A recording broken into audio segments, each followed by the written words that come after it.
views and opinions expressed in this program are those of the participants and do not necessarily reflect the views of BronxNet or the program underwriters.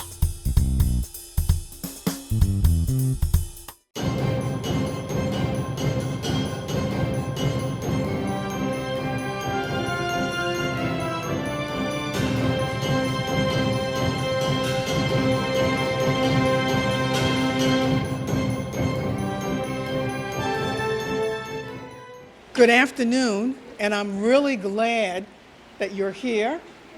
And I don't know whether you realize how much power we have in this room just by being here. And part of the power we passed out to you were the postcards, which are going to enable you to communicate with elected officials. You also should have a packet and an agenda. And in that agenda, it describes how we're going to have you work with our elected officials. We also will give you index cards because we're going to let individuals, our panelists, speak first, and then if you have any questions. So the real important thing here is that knowledge is power. We want you to know what's happening with the New York Health Act. So we also want you to understand why you're here.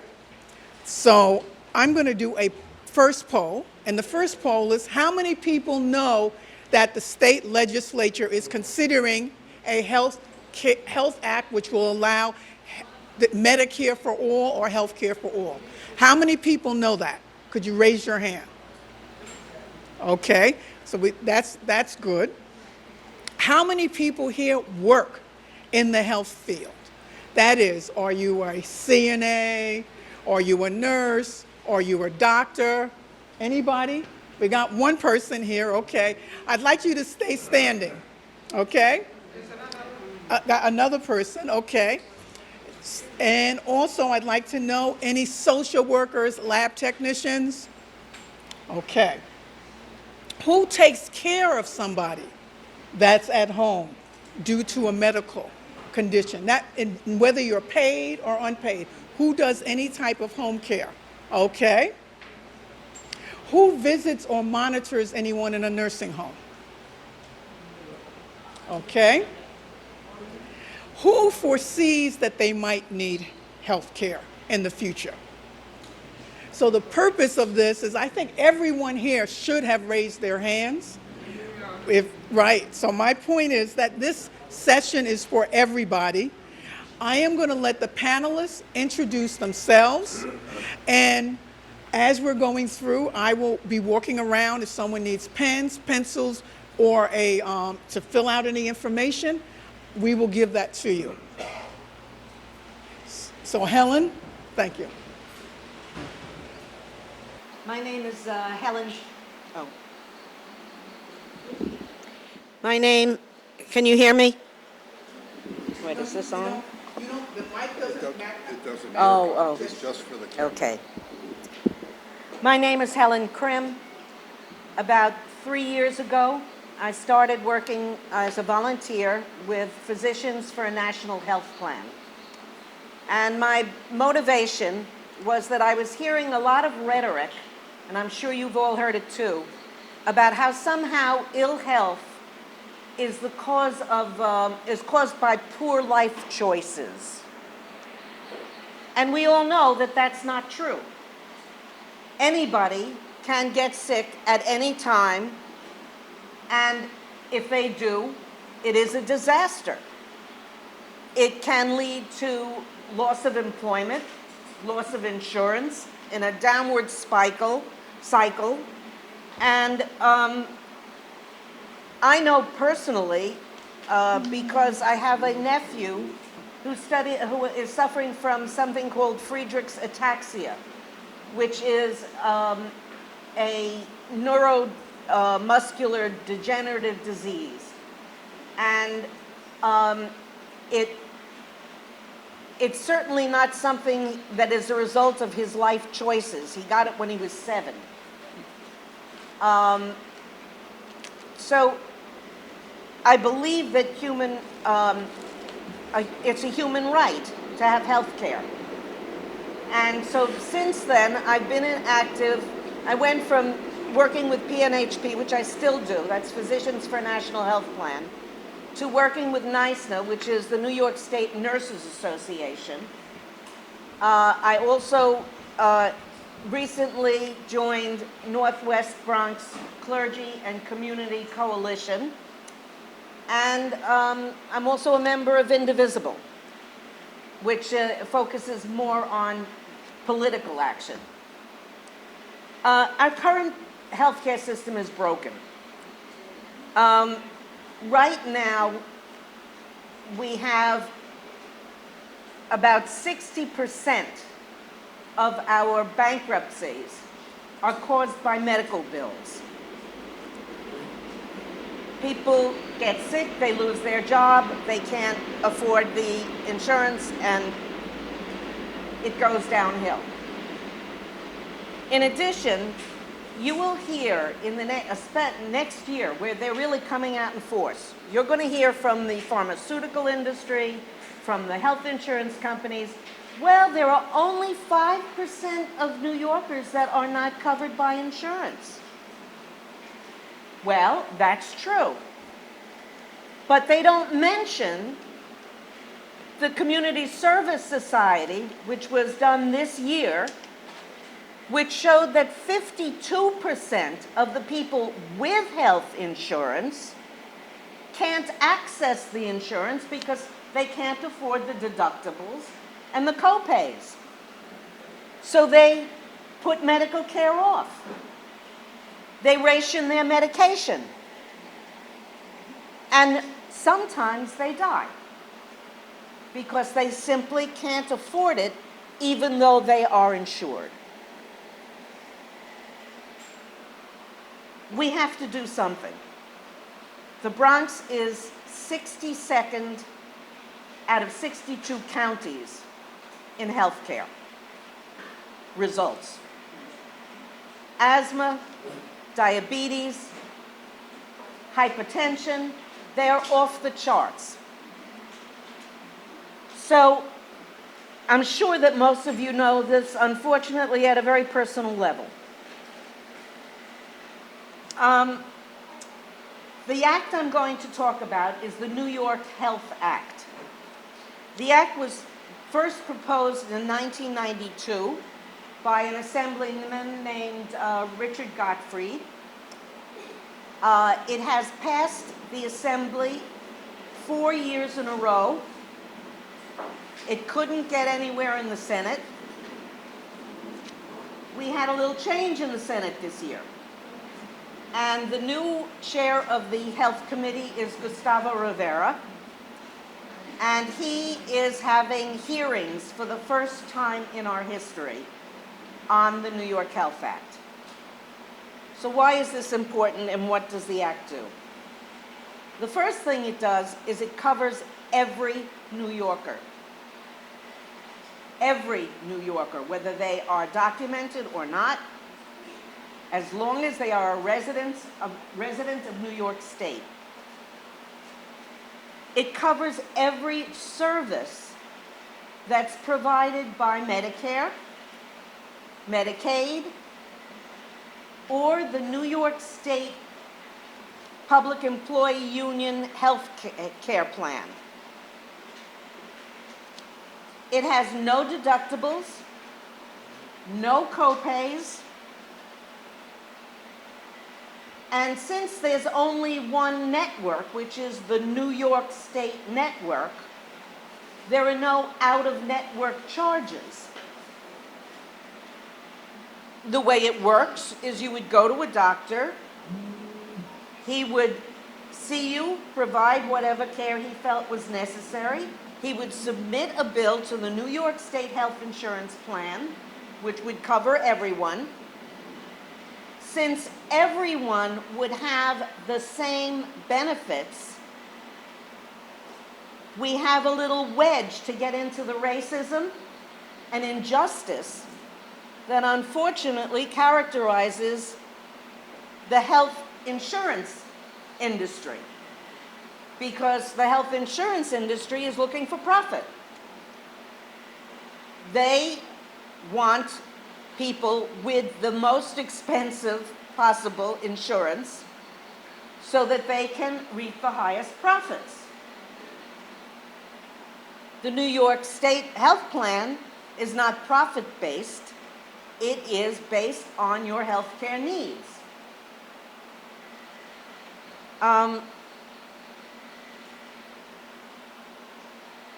In addition to no copays, no deductibles, no out-of-network charges, the New York State plan would cover dental. They decided your teeth are part of your health. It'll cover vision. It will cover hearing.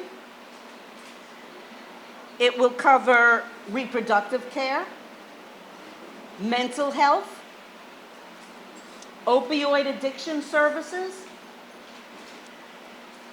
prescriptions, which will make healthcare will double the number of people that will be able to avail themselves of healthcare, because they will be able to get their prescriptions through the state. And most important, and we have somebody who's going to focus on that coming, I hope, Carlin Cowan will be talking about the long-term health care.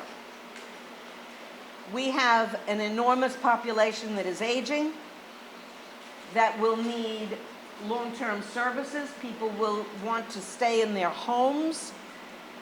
The impact of this particular aspect of the plan will be enormous. And the first thing you're going to hear from the insurance companies is, oh, this is so expensive, we can't afford it. Well, we can afford it. And today we have an expert here. This is our numbers man. Leonard Rodberg is very well qualified. He has studied all of the major long-term studies that are, and big studies that have been done by the Rand Corporation, by the Friedman study. And he will explain how it is that we can expand healthcare tremendously and still save money. I'm introducing Leonard Rodberg. Oh, okay.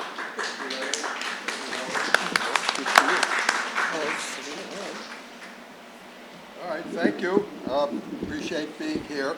All right, Helen has explained to you that this healthcare system is broken. It's a train wreck, and those of all of you who have experienced the private insurance system know that there's got to be a better way. I'll get rid of this. The thing to understand is the rest of the world knows how to provide health care to its people.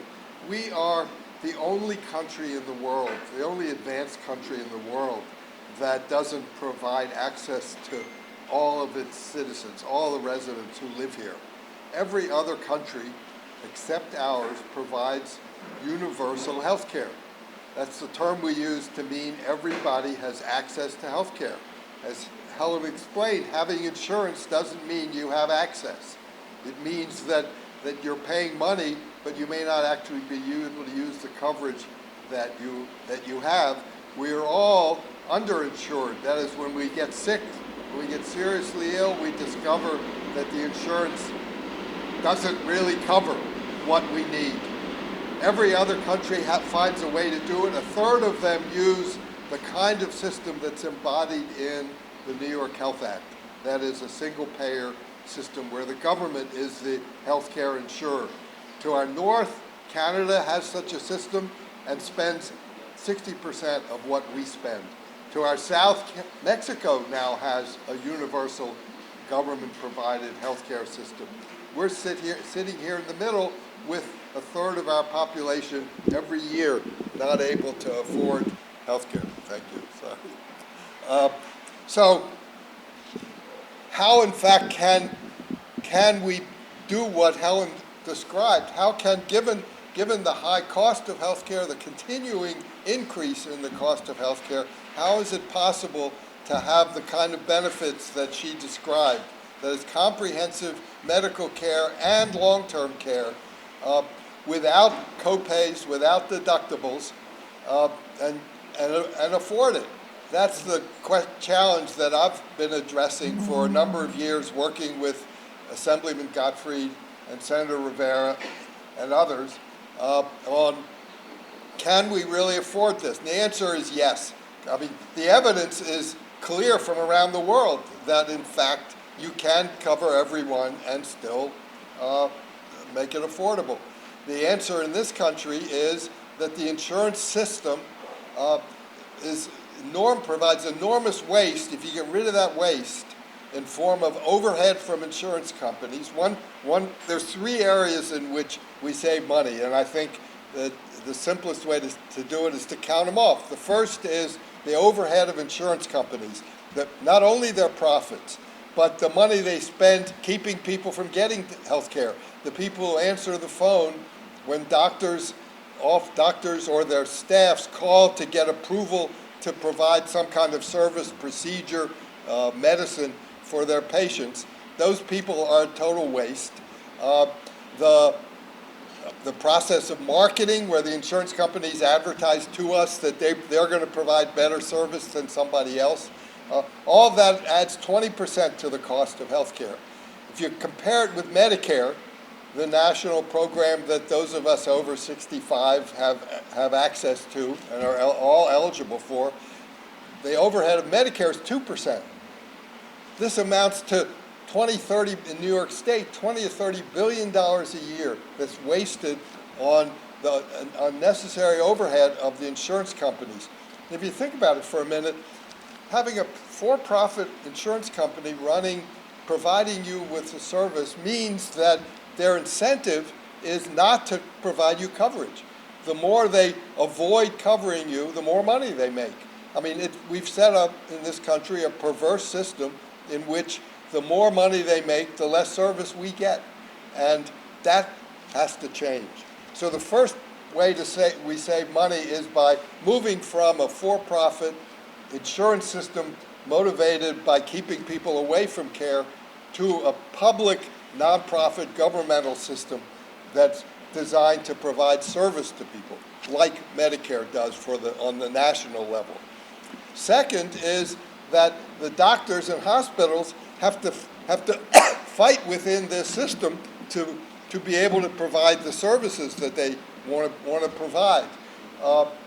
They spend another $20 billion or so in extra staff whose only job is to first fight with the insurance companies and then process the claims. A typical doctor's office or community health center deals with 30, 40, 50 different plans, trying to keep them straight and find out for any given patient what they're entitled to is a major expense that we don't need. It's totally unnecessary. With one system where you know what the coverage is, the cost to the doctors, the cost to the hospitals shrinks. If you go to a typical large hospital in New York or in any state in this union, in the United States, will have hundreds of people in their billing department.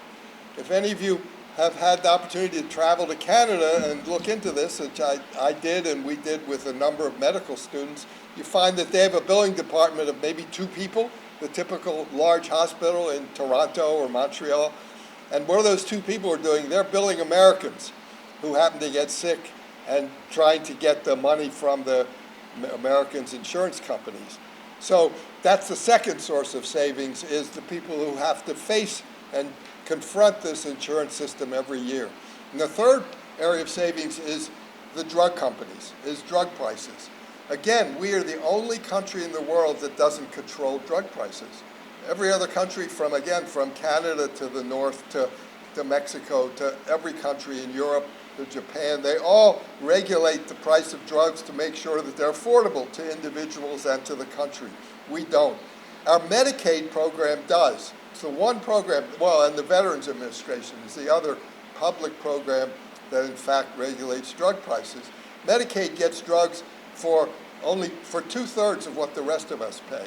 So if you take those three areas of savings, the savings from insurance overhead, the savings from doctors and hospitals, billing departments and billing staff, and third in drug prices, you save enough to cover everybody and to provide long-term care for people. And we've looked carefully into the economics. We look around the world at how they do it. We look here at what is spent here in New York. And the result is that we can cover everyone and spend less than we're now spending. The system would then be funded not by insurance premiums, not by money out of our pockets, but by a standardized tax system based on ability to pay, what's called a progressive tax. That is, if your income is low, your taxes are low. If your income is very high, and there are a lot of very wealthy people in this state who should be contributing to our healthcare system under this plan, the New York Health Act, they would contribute more than those of us who make less. So the bottom line is the financing works. It's been shown to work around the world. It's shown to work in the Medicare program. It's shown to work in the VA. And we can make it work here in New York. And I hope you'll all support it and urge your state senators and assembly people to support it too. So thank you.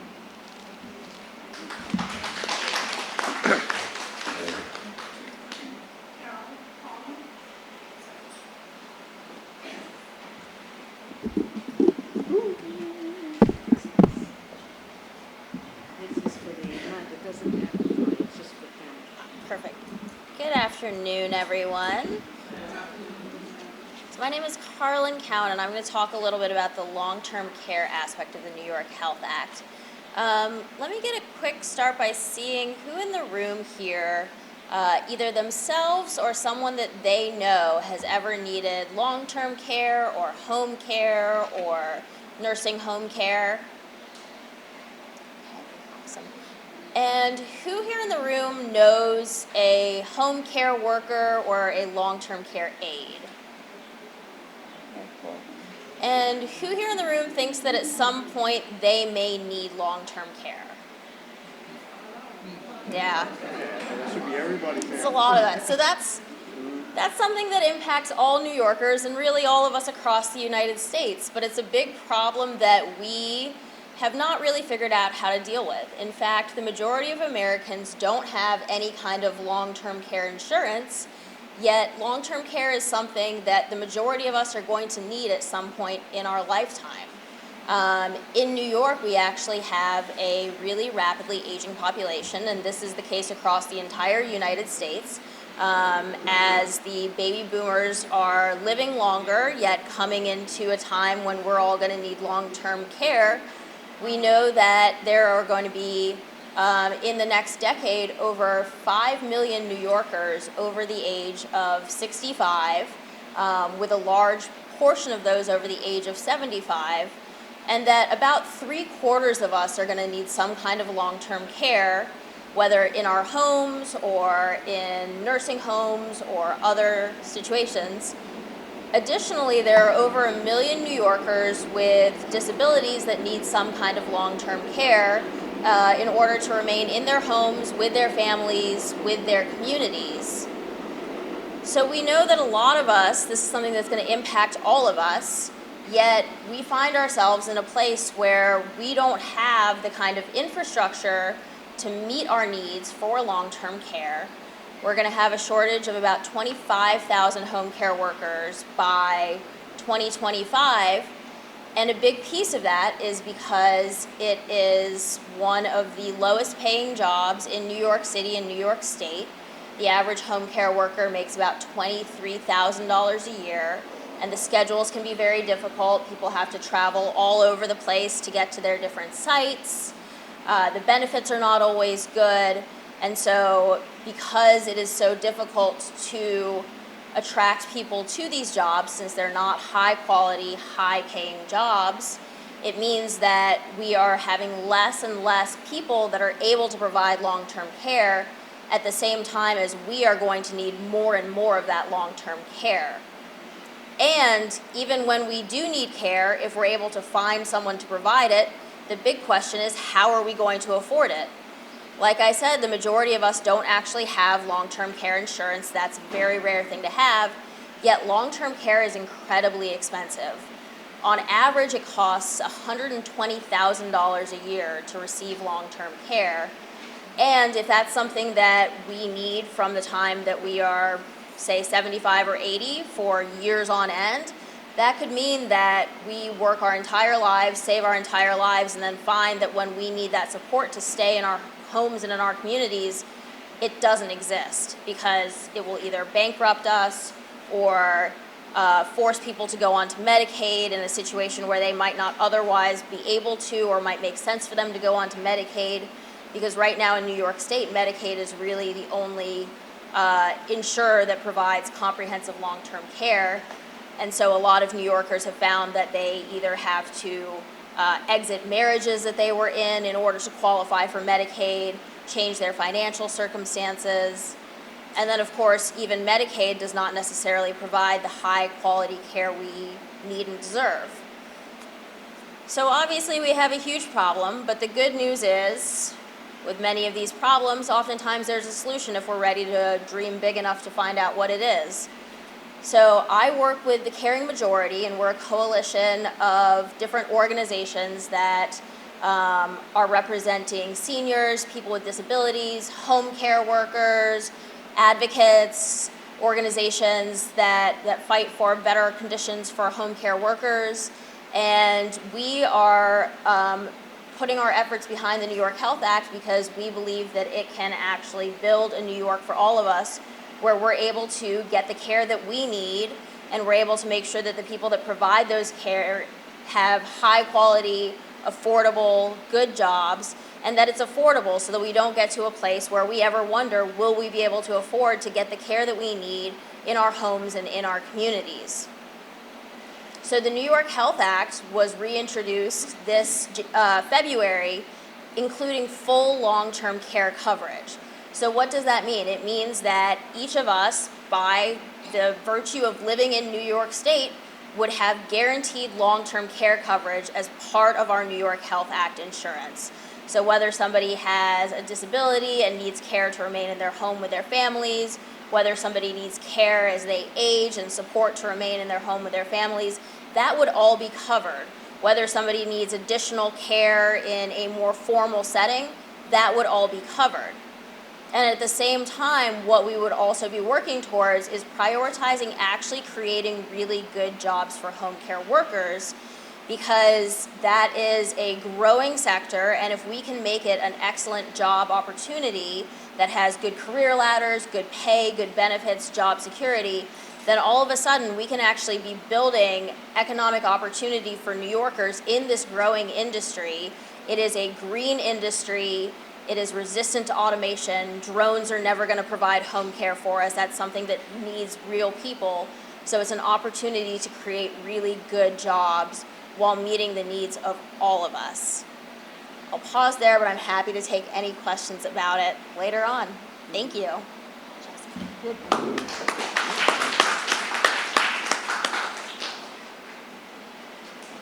Oh, I thought We switched. Here we go. All right, I gotta stand up, but I need this mic for the Bronx Net. All right, so my name is Shanakwa Sean Butler. I am a Bronx health advocate. I started a program called Team Healthy Heart, which basically trains K-5 elementary students on how to navigate the food apartheid that's happening here in the Bronx. I know you guys have heard them say that the Bronx is number 62 when it comes to health. You want to be number one. We're last out of 62 counties, which means we're dead last. So within that, there's a lot of social determinants of health work that needs to be done. And for those of you who do not know what the social determinants of health work means, is just the structural racism. All right, so my family is from the black belt of the country, which is Georgia and Alabama and all the places that all this civil rights stuff started taking place in. And that is because of structural racism. So the Civil Rights Law, Voting Rights Act, all this stuff protects us, right? In theory. With that being said, when it comes to the socioeconomics of health, there's structural racism that turned the Bronx into one of the worst health outcomes in the world. I mean, not in the world, but in the country. All right, so I want to just briefly go into that. How many of you guys remember when the Bronx is burning? Okay, all right, so that gives me a chance to fill it in. All right, so the Bronx was once a thriving community, same way as Compton. Compton was once a thriving community. There's something called redlining happened. And what redlining does is takes all of the economic opportunities and resources out of one place and places it into another. Well, when this happened in the Bronx, landlords began to burn their buildings down because they could not get tenants to pay money because there was no money to be made. So they started burning their buildings down for insurance. The term the Bronx is burning became a very popular term because of the World Series was happening one year. I think it was 1977. And the announcers were saying, oh my gosh, the Bronx is burning, because you could see buildings burning down as the World Series was happening here in the Bronx. So that's what the socioeconomics of health is about the removing of resources that creates ghettos, or whatever term you want to use for that. But it creates poverty, basically.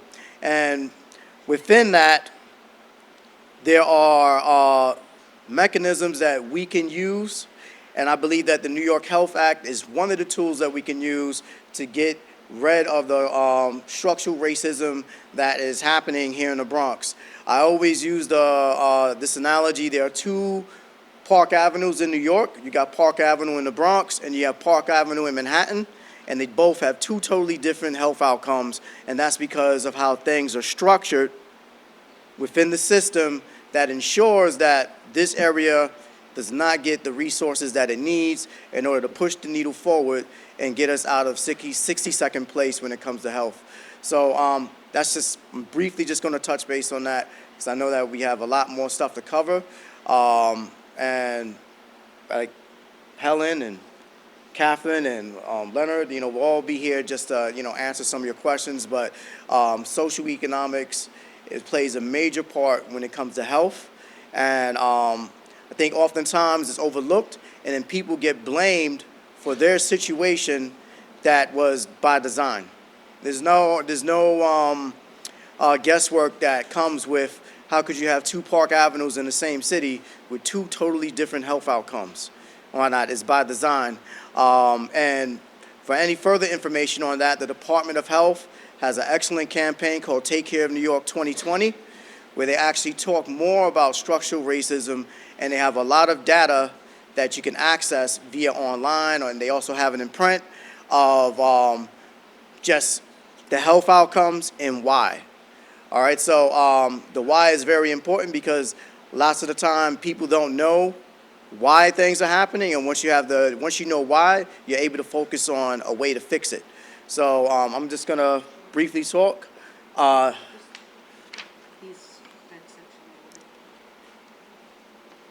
Okay, this is. Oh, all right. So I'll just read something that Helen just sent us. Poor people have no or substandard health care, resulting in the health outcomes that in Costa Rica that are worse than Costa Rica and in Cuba. Wow. Okay. In New York, black women are 3 to 4 times more likely to die in childbirth than white women. In New York City, the number jumps by 12 times more likely to die. 55% of uninsured New Yorkers are people of color. All right, so this is speaking directly to us. And as I say, when you have a system that is set up to keep the wealth up here for a certain privileged group, and then all the poverty and failure of economics in one particular group, that is not something that is by coincidence. It's definitely by design, and I believe the New York Health Act can level the playing field when it comes to that by taking just the profit out of it and just putting the health more in our hands as a community. If you need a MRI, your insurance company should not tell you, no, we will only pay for a CAT scan if you need an MRI. You know, and the New York Health Act will definitely eliminate that because the way it's structured is that it makes it a level playing field for everybody. So you get the health care that you need because you need it, not because an insurance company says, oh, no, you have to find an alternative way to deal with this because we won't pay for that. All right, so So we've finished the aspect of the formal presentation by the panelists, and it's great that we heard, you can clap, it's great that we heard, right, that we heard from the beginning, what is the Health Act? We heard about long-term care, we heard about how it's going to be paid for, and we heard about the injustices, the social injustice of our present healthcare system.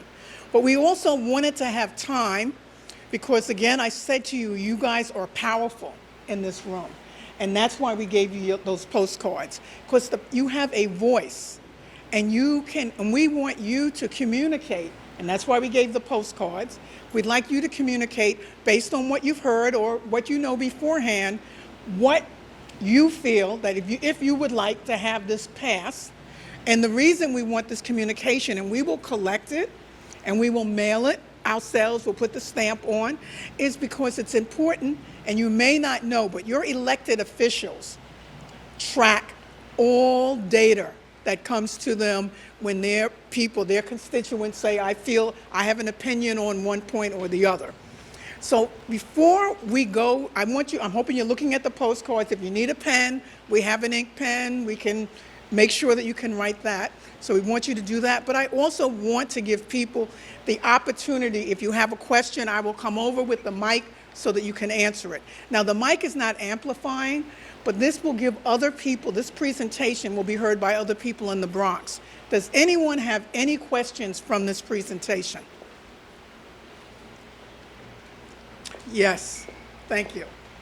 Mind you can say your name. You can do it. Okay.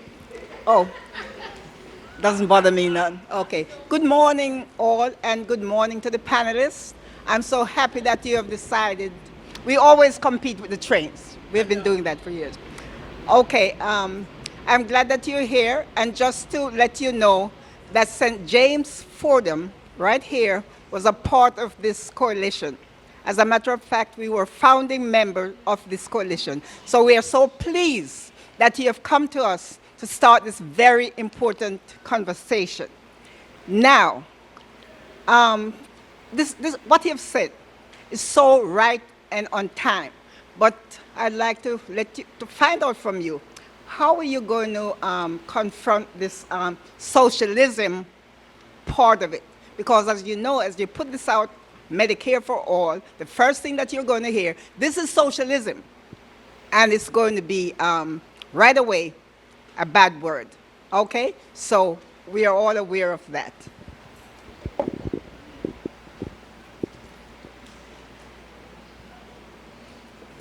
Socialism would be a situation in which the state owned the hospitals, in which the doctors' salaries came from the state. This is not socialism. This is the hospitals are independent, the doctors are independent. There will be negotiations about things like payment rates and so on. But ownership of the state is what socialism is. And in this act, the state does not own the healthcare delivery system. What we've done is break away from the insurance system and left the doctors to to treat and to prescribe as they think is correct. Is that clear? But how are you going to get this across to 45? So I'm going to. Okay, so let me share with you the one way. I just think it's important That is why we're having these types of sessions. So that is the way. So, all right, you're here. We're expecting you to tell your congregation, people who had other things to do, they need to know this. So we need to, so it has to be, some of it's going to be one-on-one. Obviously, we're going to continue to communicate what we're doing with Northwest Bronx community clergy to let people know.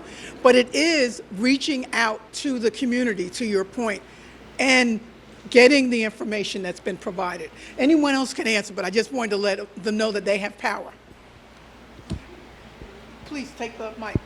Yeah, this is Medicare for all. When Medicare was being discussed back in 1965, more than 50 years ago, the same charge was made that this is socialism. Medicare is now a central part of America. Most Americans can't wait to get on Medicare. They're not waiting to get on socialism. They're waiting to get the kind of health care they have a right to. And we now believe that, most Americans now believe that we all have a right to access to health care. The times have changed so that if you go to a survey, you find that over 90% of Americans say everybody should have access to health care. That's not socialism. That's the American way now. And that's what we're talking about.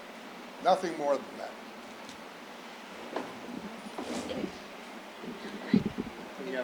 No, do you want to answer? You can answer, then I'll Yeah. get her to get the question. I think that's a really good question, and that's something that when we're talking about why we want to pass this act, that we have to be really prepared to answer. And I think that when people say that, at the root of that question is two things, the misunderstanding of the difference between a socialized system and what the New York Health Act would be, but also in that question is a fear of losing control over our healthcare system, of losing individual control. But I think that when we answer that question, what we have to talk about is how we don't actually have control under our current healthcare system. We don't have control over, can we afford the doctor? Can we get the care we need? Can we get the prescription drugs we need?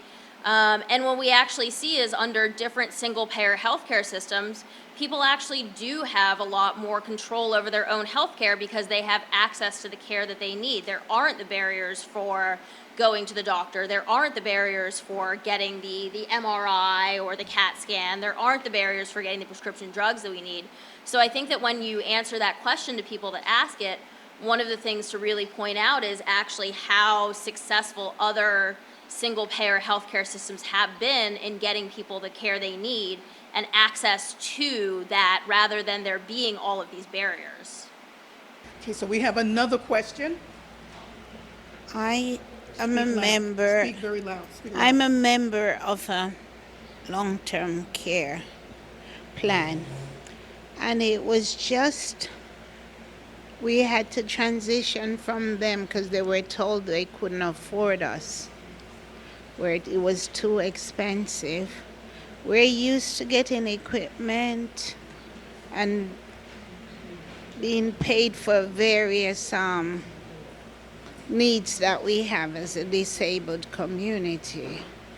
I'm wondering how this would help us, or how fast or easy would it be for us to get onto something like this Health Care Act? So I'm going to repeat the question because I'm not sure everyone heard it. Okay, and you tell me if I got it right. Okay, so this lady here has had experience. She's a member of a long-term care program. The program has shared with her that they're not able to address all of her needs. They were able to, but was told by But- the state that They were told by the state. they were overspending. The long-term care was told that they were overspending from the state. So here's a real experience, and she wants to know how would the New York Health Act address that problem. So now I will let you answer that. Do you want to finish?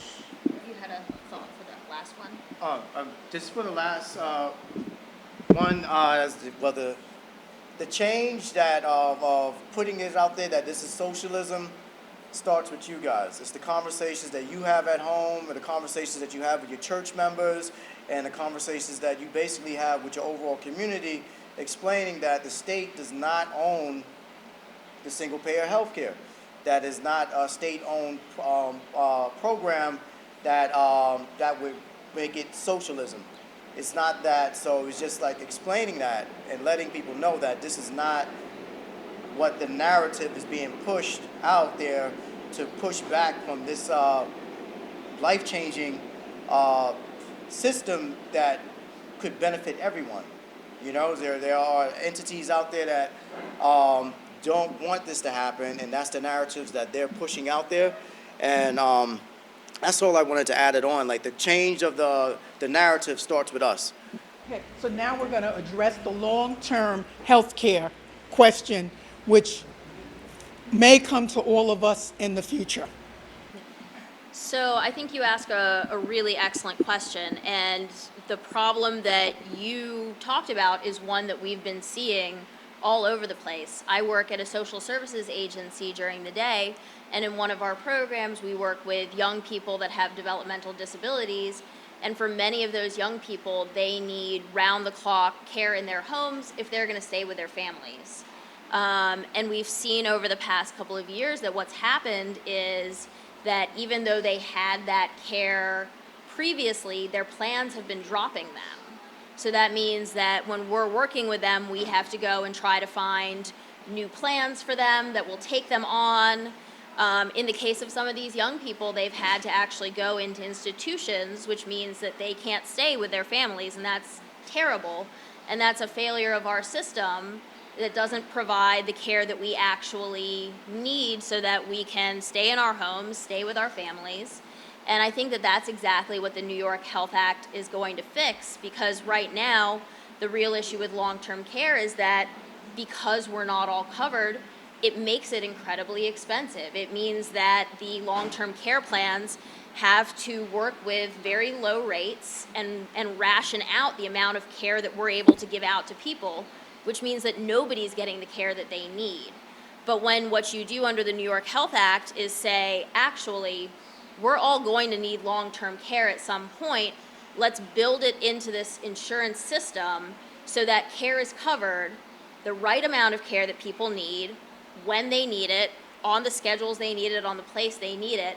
That's actually going to make it more affordable in the long run, because what we're doing is reducing the risk, as it were, and you're actually just planning for it in the plan. It ends up being less expensive that way for the state to provide than what's happening right now, and people will get the care they need. Okay, let's just have one extension and then I will come on. I'm wanting to know how we would address it, because there are a number of us who are transitioning from this long-term care to another health care. So what I'd really like in this circumstance, because I think that this is really very specific, Carlin, I'm wondering if you could, at the end, actually speak with her to get the specifics. I think that would be better for that. Do we have another question? I'm sorry. Here we go. Thank you. Hi, good afternoon to the panels. Talk loud. This not working? No, the mic is not, just Okay. speak. Okay, I have a question. There are all these insurance out there, health insurance. If you're in Medicare, they have this Medicare Advantage, which if you should take sick somewhere else, you don't have any health care at all, because they do not cover certain areas. So how do people deal with that, especially when you don't know about it before? That the Advantage plan is different from just having Medicare as your primary source. Okay, I'm gonna let them. Yeah, get the mic. The New York Health Act, let's say you go on a vacation in Florida, okay, and you get sick there. The New York Health Plan will cover you as long as you are a New York resident. There will also have to be, and it's in part of the planning now, a carve-out for the snowbirds, the people who spend the winter in Florida because the north is very inclement. And they will be considered New York State residents, and they will be covered even though they are not just for a week, but for 1 or 2 months staying in Florida. That's built into the act. So I just want to add that this is a new act. Let me just share with you. We're talking about a health act that has not passed, that is not in place. We're trying to change some of the problems that you have raised. We're trying to address those problems, and the New York Health Act is addressing those problems that you have raised. You know, the question, as you will understand, I just want to summarize again. It is not socialist. You will hear the word. It is not socialism. We've heard the definition in many terms. It is an expansion of Medicare for all, but in a different format. So we're not talking about Medicare for all, as she described. She described giving health care to all residents of New York. Now, how do you become a resident of New York? Generally because you pay taxes. So the snowbirds are residents of New York if they're paying taxes in New York. Yeah, I'm just giving you that as an example. Or you live in New York, that's a resident of New York. The other issue is, how do you pay for it? And you have that colorful chart, and Leonard Rodberg shared how it's being paid for. So it's different than the way you pay for your insurance now. And he talked about it being progressive payments. So you're not having the extreme of Medicaid, and then you're having a progressive way of paying for everybody to equally get the same health care. And I just want to reemphasize again, as Sean is saying, it is a step it's a step in addressing inequality. And the reason I say it's a step is that we can't change everybody's attitudes, but it is a way for people to get more equal and fair health care for everybody, whoever they are, if they're residents, which is different than you going in and you show a card, I'm not insured, and you get different types of care than if you are insured, because everyone will be insured. So, What I want to know is the difference. It's a Medicare Advantage. They encourage people to take that because they'll give a certain care. However, you should leave the city and go somewhere else. okay. Well, what she's sharing with you is that for this act, for this particular act, we're not addressing Medicare Advantage. This act, the New York Health Act, she's sharing with you that this insurance follows you wherever you are in the country. As long as you live in New York As long as you live in New York. State. Okay. Right. Okay. Let me just say one thing about, Okay. there's a lot of confusion Talk to the about, mic. Stand up so they can hear you. Okay, he has a there's further a lot answer. of confusion about Medicare Advantage because that's an advertising slogan. Medicare Advantage is private insurance. Private insurance companies paid by the federal government through the Medicare program to provide a limited form of care. You have to see a physician that's in their network. And there are all kinds of limitations when you're in a Medicare Advantage program because it's private insurance. The New York Health Act does away with private insurance in New York State. It's a totally universal program that covers everyone, everywhere. As Helen said, if you travel out of New York State, you're covered as a New Yorker. Eventually, the whole country will have it. But at this moment, we're pushing for New York, which is in the forefront of this fight to get universal health care for us. So I'm going to let your warden have the last question. You have to say that. Hi, my name is Abby, and welcome to St. James. Thank you for having this here. Mr. Rudberg, I think you alluded to my question that I was going to ask. I wanted to know if any other state has a similar health plan and how it is working, but you just mentioned that it will eventually be nationwide. So New York is at the forefront. Are you working with any other states, though, to see if this can be pushed faster than we are here in New York? Thank you. Thank you. Well, there's a national movement for Medicare for all. There's the Jayapal bill in the House of Representatives and the Sanders bill in the U.S. Senate. So we are pushing nationally. There are states that are in which there are active single-payer movements. California, I would say, is next behind us. But we now have a legislature. Almost a majority of the members of the New York State legislature are co-sponsors of the New York Health Act. So in that sense, we are ahead of any other state and are likely to be the first state to achieve this. I can name you other states, Massachusetts, Illinois, that have movements and have proposed legislation, but no one is as close in terms of the legislature being oriented towards the, as Helen, I think, said, the state assembly has already passed it 4 times in a row, and we have a majority of the members of the state senate ran on the platform of supporting the New York Health Act in the last election. So we are on our way to achieving this. It's still going to be a hard struggle because the insurance companies, the pharmaceutical companies, some of the major hospitals are against it, but we are, I think, far ahead of any other state at this point. Okay, hello everyone. Are we awake? Barely? Great, wonderful. So this is the last thing.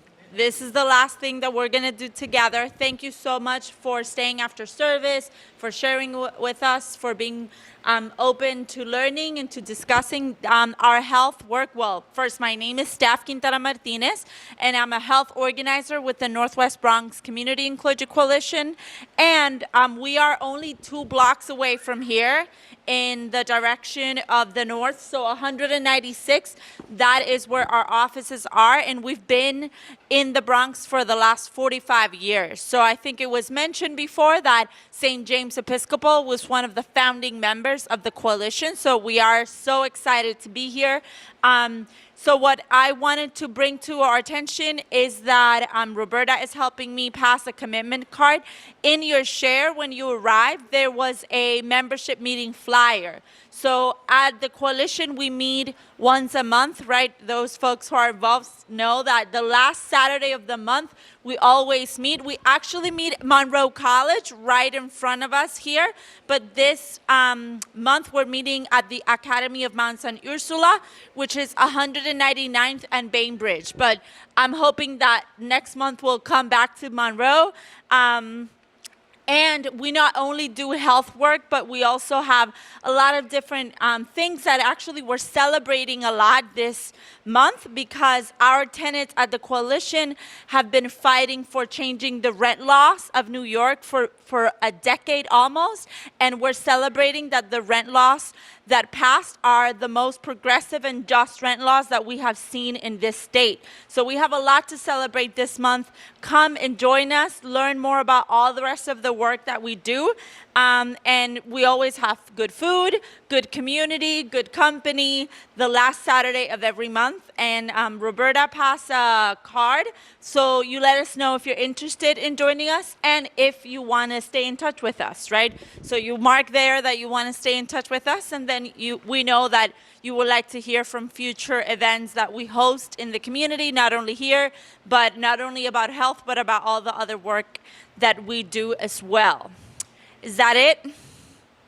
Thank you to the panelists. Yes. We have influenced you to write a little comment on the postcard. If you look at the agenda, there are some suggestions. This is power. This is how we make change. Yes. So thank you, Father Matt, for allowing us. Thank you, Abby. Thank you to the panelists, and thank you for this lovely time. Have a great rest of your Sunday. Thank you.